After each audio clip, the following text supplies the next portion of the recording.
Hello viewers, ఈరోజు మా వారు పొద్దున్నే ఆఫీస్కి వెళ్తుండగా మెత్తళ్ళు అనుకుంటూ వచ్చిందన్నమాట.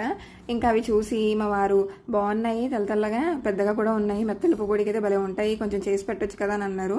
సర్లేండి, మీరు అడిగాక చేయక తప్పుతుందా అని చెప్పి సాయంత్రం వచ్చేసరికి చేసి పెడతానని చెప్పి తీసుకుని వాటిని అయితే మంచిగా క్లీన్ చేయించేసి మెత్తల్ని ఒక గిన్నెలో వేసుకొని అందులోకి రుచికి సరిపడినంత ఉప్పు, కారం, పసుపు, నిమ్మరసము, అల్లం వెల్లుల్లి పేస్ట్, ధనియాల పొడి, జీలకర్ర పొడి, కొద్దిగా గరం మసాలా పొడి అన్నీ వేసుకుని కొద్దిగా ఆయిల్ వేసుకుని బాగా మ్యారినేట్ చేసేసాను. అందులో అలాగే 4 రెమ్మల కరివేపాకు, కొత్తిమీర కూడా వేసుకుని బాగా కలుపుకొని మూత పెట్టుకుని ఒక 1 అవర్ పాటు ఫ్రిడ్జ్లో పెట్టేసానమాట. తర్వాత గిన్నె తీసుకుని అందులో ఆయిల్ వేసి మనం డీప్ ఫ్రై సరిపడినంత ఆయిల్ తీసుకొని మెత్తలు ఎలాగో సన్నగానే ఉంటాయి కదా, సో అవి మునిగేంత ఆయిల్ తీసుకుని అందులో మీడియం ఫ్లేమ్లో పెట్టుకొని 2 వైపులా కూడా మంచిగా గోల్డెన్ బ్రౌన్ కలర్ వచ్చేంత వరకు కాల్చుకోవాలన్నమాట. అంతేనండి, ఎంతో టేస్టీగా ఉండే మెత్తల ఫ్రై రెడీ అన్నమాట. ఇవి ఉల్లి పకోడీని మించిపోయేంత టేస్టీగా ఉంటాయి. ఇందులో కొద్దిగా కరివేపాకు వేసుకొని వేయించుకుంటే ఇంకా టేస్టీగా ఉంటుంది. రెసిపీ నచ్చితే లైక్ చేసి సబ్స్క్రైబ్ చేసి